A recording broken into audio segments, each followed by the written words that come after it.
Bismillahirrahmanirrahim. Assalamualaikum warahmatullahi wabarakatuh. Al-Fatihah. A'udzu billahi minasy syaithanir rajim. Bismillahirrahmanirrahim. Alhamdulillahi rabbil alamin. Ar-Rahmanir Rahim. Maliki yaumiddin.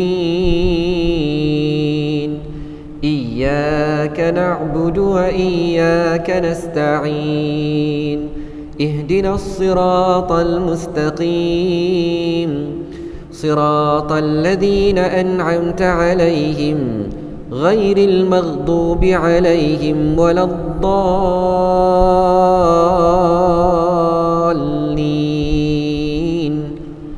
Amin. Bismillahirrahmanirrahim. Alhamdulillahi rabbil alamin. Wassalatu wassalamu ala ashrafil anbiya'i wal mursalin wa ala alihi wa sahbihi ajma'in. Allahumma rabbana zidna ilman nafi'a warzuqna fahman wasi'a. Allahumma aftah alayna hikmataka washur alayna min khazaini rahmatika ya arhamar rahimin.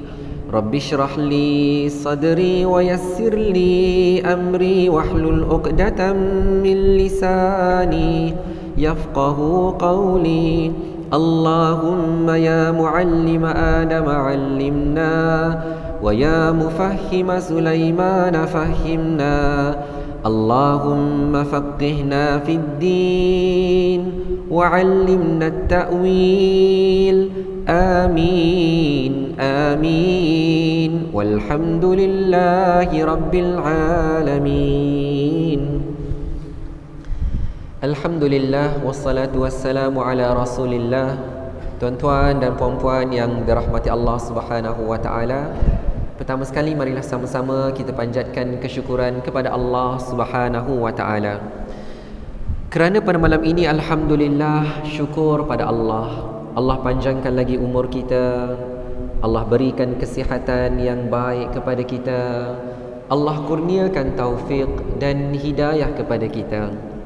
Bahkan Allah bukakan hati kita dan Allah lapangkan masa kita hingga sama-sama dapat kita datang ke rumah Allah Subhanahu wa ta'ala pada malam ini. Alhamdulillah, sama-sama dapat kita beriktikaf di rumah Allah pada malam ini. Alhamdulillah, sama-sama dapat kita dirikan solat fardu maghrib secara berjemaah. Alhamdulillah, dan syukur pada Allah Subhanahu wa ta'ala kerana pada malam ini sama-sama dapat kita berada di dalam majlis ilmu di mana kita akan teruskan lagi pengajian kitab Hadis 40 karangan Al-Imam An-Nawawi rahimahullahu ta'ala. Tuan-tuan dan puan-puan dirahmati Allah, kita masih lagi berada pada bab yang kedua, membicarakan tentang hadis Jibril alaihi salam, ya, di mana malaikat Jibril alaihi salam datang berjumpa dengan Nabi Muhammad sallallahu alaihi wasallam, bertanyakan beberapa soalan. Antaranya, akhbirni anil Islam, khabarkan kepada aku tentang Islam. Setelah mana Rasulullah sallallahu alaihi wasallam menjawabnya, malaikat Jibril alaihi salam menjawab, sadaqta, kamu benar. Kemudian apabila ditanyakan soalan yang kedua, akhbirni anil iman, khabarkan kepada aku tentang iman, maka baginda sallallahu alaihi wasallam menjawab, an tu'mina billahi wa malaikatihi wa kutubihi wa rusulihi wal yaumil akhir wa tu'mina bil qadri khairihi wa syarrihi. Bila mana baginda sallallahu alaihi wasallam ditanya oleh malaikat Jibril alaihi salam, khabarkan kepada aku tentang iman, maka baginda sallallahu alaihi wasallam menjawab, iman itu kamu beriman kepada Allah, beriman kepada malaikat-malaikatnya, beriman kepada kitab-kitabnya, beriman kepada rasul-rasulnya, beriman kepada hari kiamat, dan beriman dengan ketentuannya yang baik dan buruk. Baik. Jadi tuan-tuan dan puan-puan dirahmati Allah Subhanahu wa taala, oleh kerana kita belajar kitab hadis menggunakan kitab hadis yang disyarah oleh Imam Ibn Al-Attar rahimahullahu taala, yang merupakan anak murid kanan kepada Al-Imam An-Nawawi rahimahullahu taala, maka kita lihat dalam muka surat yang ke-36 disebutkan tentang syarah syarah beriman kepada qada dan qadar disebutkan di dalam hadis qadar Allah Subhanahu wa taala, ketentuan Allah Subhanahu wa taala yang baik dan yang buruk. Kedua-duanya datang daripada Allah Subhanahu wa taala.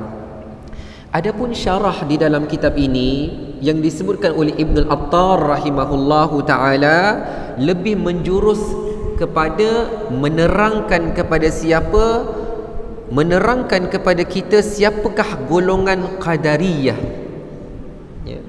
Kalau kita belajar di dalam ilmu firaq, ilmu firaq ni menjelaskan tentang pecahan-pecahan yang ada di dalam kalangan Islam seperti qadariyah, maka kita akan kenal mereka itu siapa.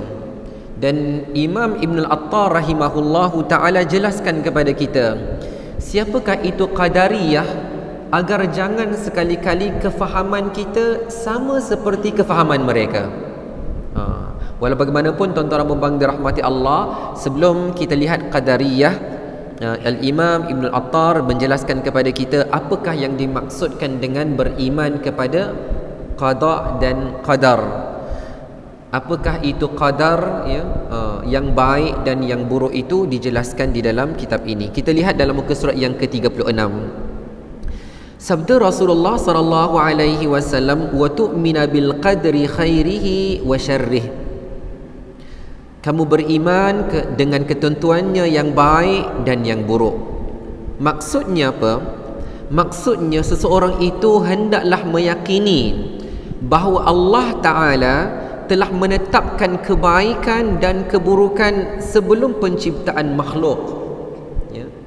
Kita kena tahu ni tuan-tuan dan puan-puan dirahmati Allah, yang baik dan yang buruk itu telah pun Allah Subhanahu wa taala tetapkan sebelum diciptakan langit dan bumi.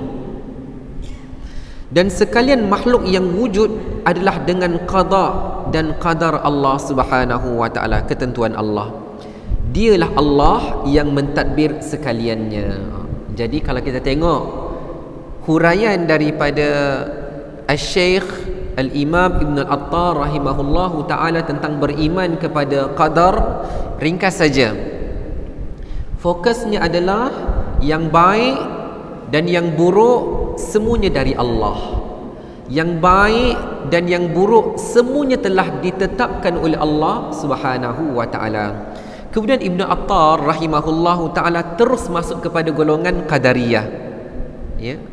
Baik, saya bacakan. Golongan qadariyah menyanggah perkara ini, dan mereka berpendirian bahawa Allah Subhanahu wa taala tidak menentukannya, dan ilmu Allah Subhanahu wa taala tidak mendahuluinya, bahkan ia adalah permulaan ilmu. Dengan maksud, bagi pandangan mereka, Allah Subhanahu wa taala mengetahui sesuatu perkara itu hanya selepas ia berlaku.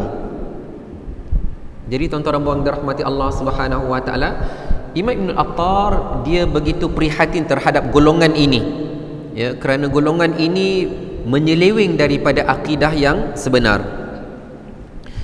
Kata Ibn Attar, sedangkan mereka telah berdusta kepada Allah Azza wa Jalla, dengan pandangan-pandangan yang batil lagi melampau.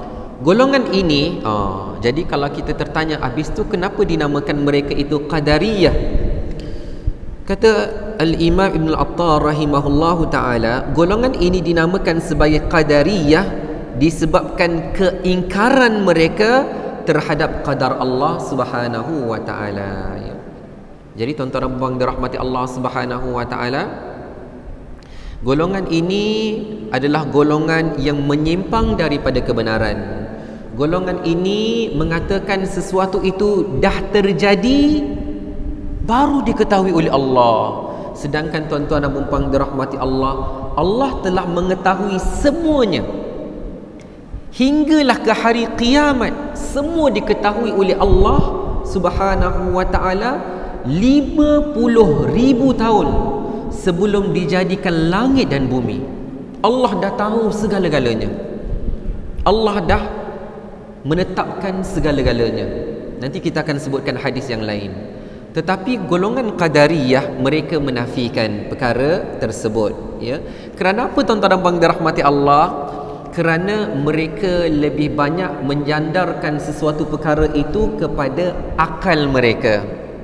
Mereka menggunakan akal. Sebab tu tuan-tuan dan puan dirahmati Allah, hati-hatilah, ya. Memang kita memerlukan akal untuk belajar, untuk memahami akidah, tetapi jangan sampai melampaui nas, melampaui ayat-ayat Al-Quran, menyanggah hadis-hadis Rasulullah sallallahu alaihi wasallam, sebab akal kita tak boleh sampai kepada tahap tersebut untuk berfikir. Kita kena tahu, ya, bahawa akal kita ada limitasi, ya. Ada satu peringkat di mana kita tidak boleh lagi memikir lebih daripada itu. Baik. Kata Al-Imam Ibn Attar, para ulama dalam kalangan mutakallimin ni ahli kalam, ya, berkata sesungguhnya golongan Qadariyah yang mengatakan dengan pandangan yang keterlaluan lagi batil ini telah pupus, dah tak ada, dan tiada seorang pun daripada mereka yang kekal sebagai ahli kiblat, iaitu umat Islam, ya. Seolah-olah nak menyebutkan bahawa golongan yang berpegang dengan pandangan Qadariyah, mereka terkeluar daripada Islam. Kerana apa tuan-tuan dan puan dirahmati Allah? Beriman, ya, rukun iman itu tidak boleh satu pun daripadanya kita ingkari. Kita wajib beriman kepada keenam-enam rukun iman kesemuanya. Tetapi bila mana golongan Qadariyah, mereka tidak beriman dengan ketentuan Allah Subhanahu wa ta'ala, tidak beriman dengan qadar Allah. Bila hilang satu daripada rukun iman, maka kesemuanya juga gugur, semuanya hilang. Jadi tuan-tuan dan puan dirahmati Allah, sambungan lagi, seterusnya golongan Qadariyah pada zaman mutakhir ini. Jadi hati-hatilah tuan-tuan dan puan dirahmati Allah. Maksud mutakhir ini adalah merujuk kepada zaman Imam An-Nawawi, Imam Ibn Attar, ya. Kalau kita tengok bahawa Imam An-Nawawi meninggal dunia pada tahun 676 Hijrah, kira-kira kurun yang ke-7 Hijri. Ya. Jadi pada waktu itu disebutkan bahawa golongan Qadariyah pada zaman mutakhir ini telah bertukar pandangan dengan menetapkan qadar. Dah berubah dah cara mereka. Sebelum ini Qadariyah yang dahulu menyebutkan hanya Allah Subhanahu wa ta'ala mengetahui sesuatu perkara selepas berlaku perkara tersebut. Tetapi katanya Qadariyah pada zaman ini, mutakhir ini, pada zaman kurun yang ke-7 Hijrah, mereka menetapkan qadar. Qadar tu ada apa? Tapi walaupun mereka menetapkan qadar, masih menyimpang daripada kebenaran. Kenapa? Namun mereka berpandangan segala kebaikan itu daripada Allah Subhanahu wa ta'ala, dan segala keburukan itu bukan daripada Allah Subhanahu wa ta'ala. Kata Ibn Al-Attar, maha suci Allah daripada perkataan mereka. Salah, ya, salah. Kerana yang baik maupun yang buruk, dua-duanya ditentukan oleh Allah Subhanahu wa ta'ala, ya. Seseorang yang terjatuh, seseorang yang terlanggar batu, seseorang yang tergantung, semuanya ditetapkan oleh Allah Subhanahu wa ta'ala, walaupun perkara itu perkara yang buruk. Tetapi ketentuan-ketentuan Allah Subhanahu wa ta'ala pasti akan ada hikmahnya. Walaupun kesakitan yang dirasai, tetapi ada hikmah di sebaliknya. Kerana yang baik itu datang daripada Allah, yang buruk itu juga datang daripada Allah Subhanahu wa ta'ala. Abu Muhammad bin Qutaibah rahimahullahu taala dalam kitabnya Gharibil Hadith dan Imamul Haramain dalam kitabnya Al-Irsyad menceritakan bahawa sebahagian Qadariyah berkata, kami bukanlah golongan Qadariyah, bahkan kamulah golongan Qadariyah disebabkan pegangan kamu yang menetapkan qadar Allah. Baik. Jadi kat sini tuan-tuan dan puan-puan dirahmati Allah Subhanahu wa taala disebutkan juga bahawa golongan Qadariyah menafikan bahawa mereka tidak patut disebutkan dengan gelaran Qadariyah. Bahkan mereka kata kamu yang Qadariyah, yang beriman kepada qadar Allah yang baik dan yang buruk, mereka kata kamu yang Qadariyah. Jadi sebab itu tuan-tuan dan puan-puan dirahmati Allah, kita tak boleh keliru dengan istilah ni. Ya. Kita kena katakan bahawa ya, saya beriman kepada qadar Allah yang baik dan yang buruk, tapi saya bukan Qadariyah. Kerana Al-Imam Ibn Al-Attar telah menyebutkan bahawa Qadariyah itu siapa? Qadariyah, tengok muka surat yang ke-36, perenggan yang kedua, ayat yang terakhir. Golongan ini dinamakan sebagai Qadariyah disebabkan keingkaran mereka terhadap qadar Allah. Jadi kena fahamlah tuan-tuan dan puan dirahmati Allah. Ya. Golongan jahil ini menyandarkan urusan mereka kepada diri sendiri dan mendakwa sesuatu kepada dirinya serta menyandarkan dirinya kepada Qadariyah adalah lebih layak daripada sibuk menisbahkan kepada orang lain dan menafikan daripada dirinya. Jadi kalau kita dah faham dah siapa golongan Qadariyah, saya just go through saja kata-kata Imam Ibn Attar. Sesungguhnya Rasulullah sallallahu alaihi wasallam bersabda, Al-Qadariyah majusu hadhil ummah. Artinya Al-Qadariyah ialah kumpulan majusi. Mereka itu adalah kumpulan majusi bagi umat ini. Siapa majusi? Majusi adalah orang-orang yang menyembah matahari atau menyembah api. Jadi tuan-tuan dan puan dirahmati Allah, kita akan faham di akhir ya kata-kata Ibn Attar kenapa Rasulullah sallallahu alaihi wasallam mengatakan demikian.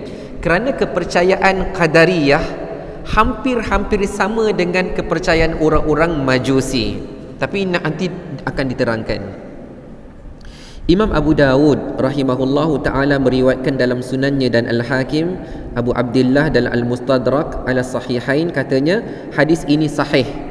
Hadis yang menyebutkan bahawa Al-Qadariyah adalah kumpulan Majusi bagi umat ini adalah hadis yang sahih berdasarkan syarat Asy-Syaikhan.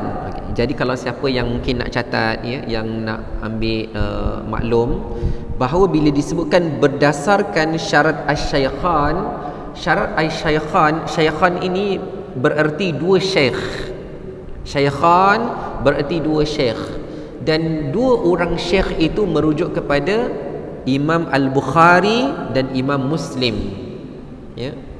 Jadi tuan-tuan dan puan dirahmati Allah Subhanahu wa taala nak menyebutkan bahawa sahihnya hadis ini yang terdapat di dalam Sunan Abi Dawud menepati syarat-syarat hadis sahih di dalam kitab Sahih Al-Bukhari dan Sahih Muslim. Kalau kita masih baru lagi dalam bidang hadis, tuan-tuan dan puan dirahmati Allah, kita kena tahu bahawa kitab hadis yang paling sahih, ranking yang pertama adalah Sahih Al-Bukhari. Manakala ranking yang kedua adalah Sahih Muslim. Jadi sebab itulah selalu merujuk bahawa Sahihain, dua kitab yang sahih itu merujuk kepada Sahih Al-Bukhari dan Sahih Muslim. Sekiranya benar Abu Hazim mendengar daripada Ibnu Umar radhiyallahu anhuma. Al-Khattabi berkata, sesungguhnya Rasulullah sallallahu alaihi wasallam menjadikan mereka Majusi. Menjadikan siapa? Menjadikan orang-orang Qadariyah, golongan Qadariyah sebagai Majusi. Kerana apa? Kerana persamaan mazhab mereka, persamaan pemikiran mereka. Walaupun tak sama, tetapi mempunyai ciri-ciri yang sama. Kerana apa? Kerana orang-orang Majusi ya, dari sudut pandangan mereka tentang asalnya cahaya dan kegelapan ya. Ni dia ada. Bila kita sebut Majusi ni pula tuan-tuan dan puan dirahmati Allah, kalau ingat bila saya sebut tentang firaq, firaq ni adalah pecahan-pecahan golongan tapi masih dalam agama Islam lah ya. Tetapi kalau dah bila dah keluar daripada agama Islam, nama ilmu dia adalah ilmu adyan. Ya, muqaranatul adyan, perbandingan agama. Kalau firaq, perbandingan golongan-golongan tapi masih lagi dalam ruang lingkup Islam. Walaupun mereka bercanggah dengan akidah yang sebenar, tapi mereka masih claim diri mereka Islam. Okey, tu nama dia firaq. Tetapi kalaulah Majusi, kalau adyan dia dah terkeluar daripada Islam, dia jadi muqaranatul adyan, perbandingan agama. Seperti perbandingan antara agama Islam dengan Yahudi, dengan Nasrani, dengan Majusi, dengan Hindu, dengan Buddha. Itu adyan, itu perbandingan agama. Kalau golongan Qadariyah, mereka masih mengaku diri mereka Islam. Jadi itu adalah perbandingan golongan-golongan, ya, firaq. Mereka mendakwa, okey. Jadi Majusi ni, tuan-tuan dan puan dirahmati Allah, diterangkan kepada kita bahawa konsep akidah mereka, kepercayaan mereka itu kepada cahaya dan kegelapan. Tu kita kena faham dahulu. Okey. Pegangan mereka beriman kepada cahaya dan kepada kegelapan. Mereka mendakwa bahawa yang baik-baik, kebaikan adalah datang daripada perbuatan cahaya, manakala yang kejahatan, yang buruk-buruk datang daripada perbuatan kegelapan. Maka mereka menjadi golongan dualism. Okey, kita faham ya, tuan-tuan dan puan dirahmati Allah. Maksudnya kalau orang tu orang Majusi, kepercayaan mereka macam mana? Kalau benda yang baik-baik berlaku, itu datang daripada cahaya, ya. Yang mereka sembah daripada api, daripada matahari. Mereka kata yang baik-baik itu datang daripada cahaya. Tapi bila yang buruk-buruk, yang tak baik berlaku, mereka kata itu puncanya daripada kegelapan. Okey. Jadi tuan-tuan dan puan dirahmati Allah, kata Imam Ibn Attar, demikian jugalah golongan Qadariyah. Bila mereka yang baik-baik, mereka menyandarkan kebaikan kepada Allah Ta'ala. Dan bila benda buruk, keburukan kepada mereka sandarkan kepada selain daripada Allah Ta'ala. Jadi itulah pegangan mereka. Sedangkan kata Al-Imam Ibn Attar, pegangan kita macam mana? Pegangan kita sebagai Ahlus Sunnah wal Jamaah, Allah Subhanahu wa Ta'ala yang menciptakan semua kebaikan dan semua keburukan. Allah Subhanahu wa Ta'ala yang ciptakan. Tiada sesuatu yang berlaku daripada kedua-duanya melainkan dengan kehendak Allah Subhanahu wa Ta'ala. Benda yang baik takkan terjadi melainkan Allah tetapkan. Benda yang buruk takkan terjadi juga melainkan Allah Subhanahu wa Ta'ala tetapkan. Maka bila saya nak tunjukkan, bila kita baca dalam buku ni, bila sampai kepada perenggan yang terakhir, maka kedua-duanya, tiba-tiba kedua-duanya kita dah mungkin confused kalau kita lost lah kan. Kedua-duanya tu merujuk kepada siapa? Majusi dan Qadariyah ataupun kepada apa? Kedua-duanya ini merujuk kepada yang baik dan yang buruk, ya. Maka kedua-duanya berarti maka kebaikan dan keburukan kedua-duanya disandarkan kepada Allah Subhanahu wa Ta'ala bagi penciptaan dan kewujudannya, dan bagi hamba-hambanya tindakan dan usaha. Wallahu a'lam. Jadi sebab tu tuan-tuan dan puan dirahmati Allah, saya jelaskan tadi bahawa Imam Ibn Attar rahimahullahu ta'ala, dia concern terhadap golongan Qadariyah, supaya kita jangan jadi seperti golongan Qadariyah, supaya kita elakkan fahaman yang dibawa oleh golongan Qadariyah. Baik, tuan-tuan dan puan dirahmati Allah Subhanahu wa ta'ala, oleh kerana syarah tentang beriman kepada qadar yang baik dan yang buruk terlampau singkat, terlampau sedikit, jadi saya bawakan beberapa pandangan para ulama yang lain, ya, dalam mensyarahkan beriman kepada qadar. Baik, tuan-tuan dan puan dirahmati Allah Subhanahu wa ta'ala, berdasarkan kepada susunan Rasulullah sallallahu alaihi wasallam, beriman kepada qadar yang baik dan yang buruk merupakan rukun iman yang keenam. Ya, merupakan rukun iman yang keenam. Beriman kepada qadar merupakan asas, ya, merupakan asas keimanan yang sangat kukuh bagi seorang hamba dalam menghadapi sebarang kemungkinan dalam kehidupan, sama ada yang baik ataupun yang buruk. Ya, ini penting sekali tuan-tuan dan puan dirahmati Allah. Sebab itu tuan-tuan dan puan dirahmati Allah, selalu saya sebut, dalam kita menghadapi kebaikan ataupun kita menghadapi perkara yang buruk, kita yakin itu datang daripada Allah dan pasti ada hikmahnya. Mesti ada hikmah dia, yang baik maupun yang buruk. Jadi sebab itu tuan-tuan dan puan dirahmati Allah, dalam mana-mana kuliah selalu saya sebut tentang zikir selepas salat. Zikir selepas salat, ya, yang diajar sendiri oleh Rasulullah sallallahu alaihi wasallam. Ya.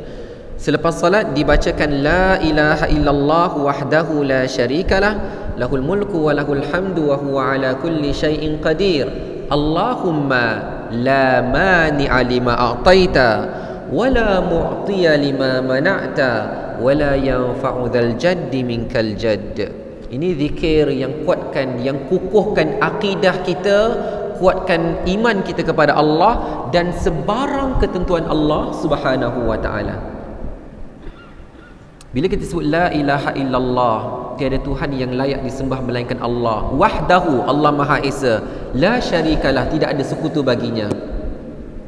Lahul mulku, baginya kerajaan. Seluruh kerajaan milik Allah Subhanahu wa taala.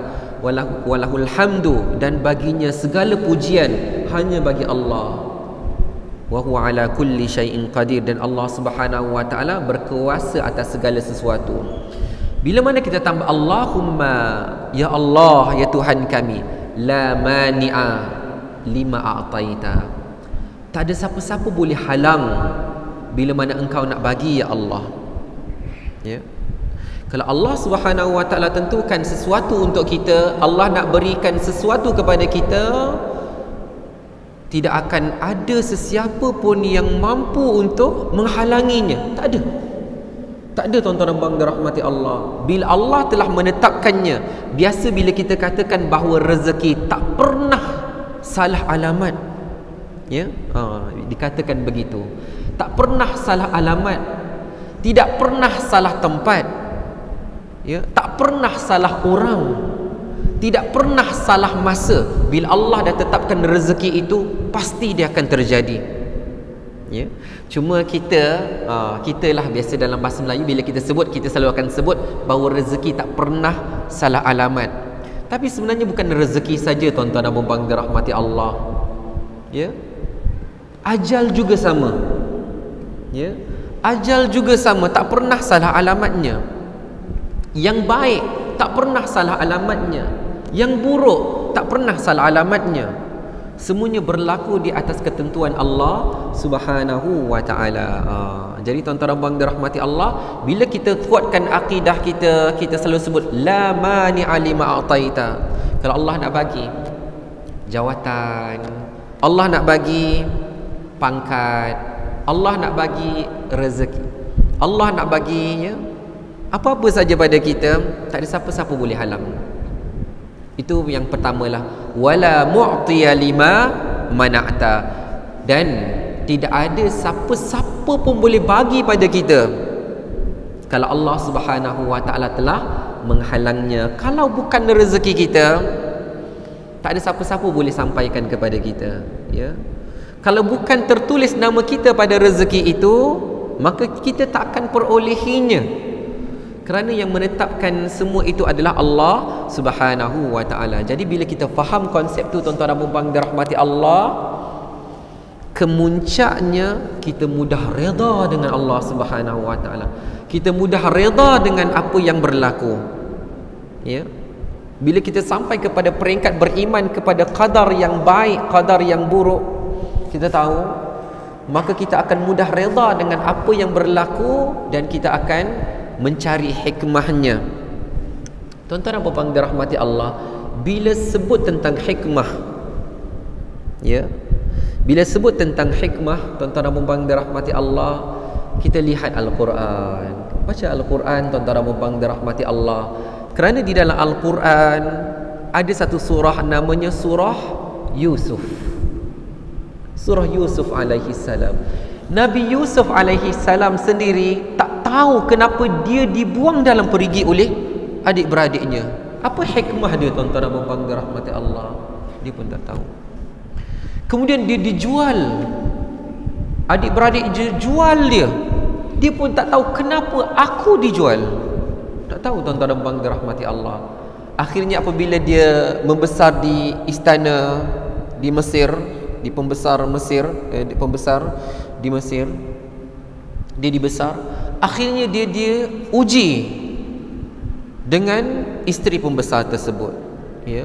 Dia diuji, dia difitnah dengan ketampanannya, hinggakan isteri-isteri pembesar-pembesar yang lain, menteri-menteri yang lain menfitnah dia. Lalu akhirnya dia masuk ke dalam penjara. Apa hikmah dia masuk ke dalam penjara? Dia pun tak tahu, tuan-tuan dan puan-puan dirahmati Allah. Sehinggalah Allah Subhanahu wa taala tunjukkan satu persatu, ya. Sehinggalah apabila akhirnya diringkaskan cerita selepas puluhan tahun berlaku. Oh, bukan setahun dua tahun, tuan-tuan dan puan dirahmati Allah. Setelah puluhan tahun berlalu, baru tahu hikmah dia. Ketika mana Kan'an, ketika mana negeri ayahnya Nabi Yaqub alaihi salam dilanda musibah, susah nak dapatkan makanan, ya. Ketika itu rupa-rupanya Nabi Yusuf pembesar di negeri Mesir. Kalaulah dahulu dia tak dibuang, kalaulah dahulu dia tak dijual oleh adik-beradiknya, mungkin dia pun sedang merasakan kesusahan di Kan'an bersama ahli keluarganya. Tapi tuan-tuan dan puan dirahmati Allah, kadang-kadang nak nampak hikmah itu puluhan tahun, ya? Jadi tuan-tuan dan puan dirahmati Allah Subhanahu wa taala, kita kena tahu bahawa setiap yang berlaku, ya, yang menjadikan Nabi Yusuf benar-benar terjual, Allah Subhanahu wa taala. Yang membuatkan yang menyebabkan Nabi Yusuf alaihi salam di penjara, itu takdir Allah Subhanahu wa taala. Tapi dia tidak kekal di dalamnya. Allah Subhanahu wa taala keluarkan daripada penjara. Kerana apa? Kerana kepandaiannya dalam mentakwilkan mimpi. Macam mana orang boleh tahu Nabi Yusuf alaihi salam tahu mentakwilkan mimpi? Kerana ada dua orang banduan di dalam penjara yang bagi tahu bahawa apa yang ditakwilkan oleh Nabi Yusuf betul-betul berlaku. Jadi tuan-tuan dan puan dirahmati Allah, semua susunan itu Allah Subhanahu wa taala telah tetapkan, dan Allah Subhanahu wa taala juga telah menjadikan hikmah-hikmah di sebalik setiap yang berlaku, ya. Cuma kita kena tahu, tuan-tuan dan puan dirahmati Allah, bukan yang buruk-buruk saja ada hikmahnya, bukan musibah, ya, ada hikmahnya, tak. Tetapi yang baik-baik juga ada hikmahnya. Kenapa Allah Subhanahu wa taala bagi kesenangan kepada kita? Kenapa Allah Subhanahu wa taala buka pintu-pintu rezeki buat kita? Kena kita tenung juga, tuan-tuan dan puan dirahmati Allah. Adakah kerana kita akan hidup dengan usia yang panjang untuk kita menikmatinya sepanjang hayat kita kat dunia? Tak. Untuk kita berkongsi dengan orang-orang yang miskin, dengan orang-orang fakir, dengan ibu-ibu tunggal, dengan orang-orang yang kesusahan. Tuan-tuan dan puan dirahmati Allah, yang baik ada hikmahnya, yang buruk ada hikmahnya. Tinggal lagi kita redha dengan ketentuan Allah Subhanahu wa taala dan mensyukuri. Kalau yang baik itu syukur, kalau yang buruk itu kita sabar. Masya-Allah. Suatu Rasulullah sallallahu alaihi wasallam bersabda, ajaban li amril mu'min, ya. Ajaib sekali, ya. Hebat urusan orang-orang yang beriman. Kerana apa? Semua perkara baik bagi dia, ya. Semua perkara baginya baik-baik belaka, ya. Yang baik dah tentu baik, yang buruk pun baik juga bagi mereka. Luar biasa, tuan-tuan dan puan dirahmati Allah. Itu orang yang beriman. Sebab apa? Sebab ada ini, wa tu'mina bil qadri khairihi wa syarrih. Kerana kamu beriman kepada qadar Allah, ketentuan Allah yang baik dan yang buruk. Dan apabila mereka diberikan kebaikan, mereka syukur. Tahu ada hikmah dia. Kenapa Allah, contohlah, kenapa Allah bagi jawatan itu kepada dia? Aku kena amanah, aku kena lakukan sebaik yang mungkin. maka dia lakukannya. Dengan dia memikirkan itu, dia dapat pahala daripada Allah Subhanahu. Kenapa Allah bagi harta kepada dia?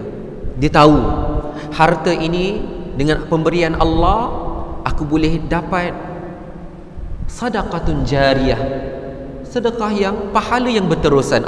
Dia tahu, maka dia lakukan apa yang diperintahkan oleh Allah Subhanahu wa taala. Begitulah juga sebaliknya, kalau yang buruk itu lebih ma'ruf, baik. Jadi tuan-tuan dan puan-puan dirahmati Allah Subhanahu wa taala, sebab itu kita kena selalu yakin, ya, bila mana kita baca zikir tersebut, Allahumma la mani'a lima ataita wala mu'tiya lima mana'ta wala yanfa'u dzal jaddi minkal jadd, insya-Allah, ya, akidah kita akan sentiasa kuat, tahu ini dari Allah, ini dari Allah, yang baik ini datang daripada Allah, aku harus bersyukur, aku mesti bersyukur, ya. Manakala bila sampai benda yang buruk ini dari Allah, maka aku harus sabar dengan apa yang berlaku dan aku melihat apa hikmah-hikmahnya, macam tu. Baik. Jadi tuan-tuan dan puan-puan dirahmati Allah Subhanahu wa taala, untuk mendalami lagi, ya, kata para ulama, untuk mendalami lagi beriman kepada ketentuan Allah Subhanahu wa taala, selain daripada yang kita reda terima, yakin ada rezeki yang lain, ya. Contohlah mudah tuan-tuan dan puan dirahmati Allah, mungkin kita berniat nak masuk universiti A, nak masuk universiti A, berangan sangat, idam sangat, nak sangat, sebab dah nampak dah, seolah-olah nampak, ya, bila saya masuk fakulti A di universiti A, saya akan dapat kerjaya A. Dah nampak, teringin sekali. Tak dapat, tuan-tuan dan puan-puan dirahmati Allah, dapat universiti B, ya, fakulti B, kerja pun B, rupa-rupanya B lebih baik untuk kita. Rupa-rupanya bila kita tengok, nak tengok tu kan, tempoh dia lama tuan-tuan dan puan dirahmati Allah. Universiti ni belajar 4 tahun, ada yang 5 tahun. Lepas 5 tahun kita dapat kerja, rupa-rupa baru kita tahu, rupa-rupanya yang saya angan-angankan dulu tak baik untuk saya. Lepas 5 tahun tuan-tuan dan puan dirahmati Allah, dia bukan perkara yang sekejap, ya. Kadang-kadang kerja juga, cita-cita nak jadi kerja ni, nak berangan-angan nak jadi kerja ni, ya, tuan-tuan dan puan dirahmati Allah, rupa-rupanya Allah bagi kerja lain. Bila kita muhasabah, rupa-rupanya kerja yang kita dapat sekarang ni sesuai untuk kita, baik untuk kita, baik untuk keluarga kita, baik untuk masyarakat. Tuan-tuan dan puan-puan dirahmati Allah, tak tahu, ya, rupa-rupanya yang cita-cita kita masih kecil dulu tu, bukanlah tak baik, mungkin tak sesuai dengan kita sebenarnya. Wallahu alam. Tuan-tuan dan puan dirahmati Allah, nak bagi tahu sesuatu hikmah tu kadang-kadang puluhan tahun baru kita tahu apakah sebabnya. Jadi tuan-tuan dan puan dirahmati Allah, satu lagi sedikitlah, ya, untuk saya maklumkan tentang beriman kepada qadar Allah yang baik dan yang buruk ni, dia berkaitan dengan maratibul iman. Disebutkan bahawa yang pertama kita kena tahu bahawa ilmu Allah, ya, beriman kepada qadar ini dia melibatkan keyakinan kita terhadap ilmu Allah Subhanahu wa taala yang maha luas. Setiap detik kita tuan-tuan dan puan dirahmati Allah, gembiranya kita, bersyukurnya kita, sedihnya kita, sabarnya kita, semua dalam pengetahuan Allah Subhanahu wa taala, dan Allah Maha mengetahui. Allah tahu semuanya. Bukan sekadar apa yang berlaku secara zahir, bahkan yang berlaku dalam hati kita tetap diketahui oleh Allah Subhanahu wa taala. Jangan nafikan itu. Semuanya Allah Subhanahu wa taala tahu. Jadi sebab tu jangan kita tanya kenapa Allah jadikan begini, kenapa Allah lebih mengetahui daripada kita. Ya, macam saya katakan tadi, kita nak masuk fakulti ni, dekat universiti ni tak dapat masuk fakulti ni kan, masuk universiti ni sedih sangat. Ya, kawan-kawan kita semua ke A, kita yang ke B. Rupa-rupanya yang B baik untuk kita, sesuai untuk kita, dekatkan kita kepada Allah Subhanahu wa taala. Masya-Allah, macam tu. Yang kedua, selepas ilmu Allah, kita kena yakin dengan kitabah, bahawa Allah Subhanahu wa taala telah memerintahkan al-qalam, qalam tu pena, di Lauhul Mahfuz untuk mencatatkan segala-galanya. Semua dah tertulis tuan-tuan dan puan-puan dirahmati Allah. Kehadiran kita pada malam ni pun bukan baru ditulis, tetapi memang dah tertulis. Masya-Allah. Jadi sebab tu tuan-tuan dan puan-puan dirahmati Allah, peranan kita apa dia? Syukur pada Allah. Alhamdulillahilladzi bi ni'matihi tatimmus salih. Segala puji bagi Allah kerana dengan nikmatnya sempurna amalan-amalan yang saleh. Kerana Allah telah menetapkan di Lauhul Mahfuz kita berada di tempat yang saleh, tempat yang baik. Kerana Allah, kita syukur pada Allah, segala puji bagi Allah kerana Allah tetapkan kita untuk beribadah pada Allah Subhanahu wa taala. Kita syukur pada Allah kerana Allah telah tulis bahawa kita salat Isyak malam ni secara berjemaah di awal waktu di rumah Allah. Ini bukan semua yang pilihan Allah, bukan semua orang tertulis perkara yang sama. Tapi bila kita dapat nama kita dituliskan begitu, maka wajib kita bersyukur kepada Allah Subhanahu wa taala. Baik. Jadi dalam hadis ada disebutkan bahawa perkara pertama yang Allah Subhanahu wa taala jadikan adalah qalam, pena. Pena yang bagaimana wallahu alam, kita tak tahu, ya. Yang kemudian Allah memerintahkan kepada pena untuk tulis, uktub, tulis. Maka kalam bertanya, apakah yang aku harus tulis? Maka Allah Subhanahu wa taala menjawab, tulis apa yang akan terjadi sehinggalah hari kiamat. Lalu kalam pun menulis semua yang ditetapkan oleh Allah Subhanahu wa taala di Lauhul Mahfuz. Baik. Dan itu berlaku bila 50,000 tahun sebelum Allah menciptakan langit dan bumi. Kemudian yang ketiga, kita kena tahu tentang masyiatillah. Masyiatillah yang disebut insya-Allah, sya'a itu kehendak Allah Subhanahu wa taala. Kita kena yakin bahawa apa yang Allah kehendaki, bila Allah nak, benda itu pasti akan terjadi. Mesti terjadi, tuan-tuan dan puan dirahmati Allah. Ya, dan Allah Subhanahu wa taala Maha berkuasa untuk menjadikan apa-apa saja. Ya. Jadi Allah Subhanahu wa taala nak perkara itu berlaku, dituliskan oleh kalam benda itu berlaku, dan bila Allah nak, benda itu akan berlaku. Ya. Bukan yang Allah Subhanahu wa taala nak ditulis di Lauhul Mahfuz, tiba-tiba tak jadi, tak. Allah Subhanahu wa taala bila mahukan apa sekalipun maka ia akan terjadi. Innama amruhu idza arada syai'an ay yaqula lahu kun fayakun. Ya. Apabila Allah Subhanahu wa taala mahukan sesuatu itu berlaku, idza arada, apabila Allah mahu syai'an, sesuatu berlaku, ay yaqula lahu, Allah akan berkata kun, jadilah, fayakun, maka terjadilah apa yang Allah Subhanahu wa taala kehendaki. Kat sini kita boleh belajar, tuan-tuan dan puan dirahmati Allah, betapa lemahnya kita, betapa lemahnya manusia, tuan-tuan dan puan dirahmati Allah. Kita punya plan, punyalah A sampai Z, kan, tuan-tuan dan puan dirahmati Allah, kan, ya. Kita punya plan. Kalau saya kongsikan hari inilah ya, pengalaman saya, tuan-tuan dan puan dirahmati Allah. Ini cerita, tambah masa sikit. Saya cat rumah dinilai, ya. Orang tolong catkanlah, ya. Orang tolong catkan, ya. Kontraktor lah cat. Kemudian ada lebihan banyak, ya. Saya bawa balik ke Melaka, ada satu tempat ngaji, ya. Dengan cara tengok orang cat tu senang, tuan-tuan dan puan dirahmati Allah, cat. Saya pun nak buatlah macam tu, ya. Saya nak buat macam tu. Ini analogi saja. Nanti tuan-tuan dan puan dirahmati Allah kaitkan dengan cerita masing-masing, ya. Bila pergi, tuan-tuan dan puan dirahmati Allah, bila nak cat kan, rupa-rupanya kena kikis dulu, kena licinkan dulu, kena cat. Susah, tuan-tuan dan puan dirahmati Allah. Saya ingat hari ni satu hari boleh siap, tak siap.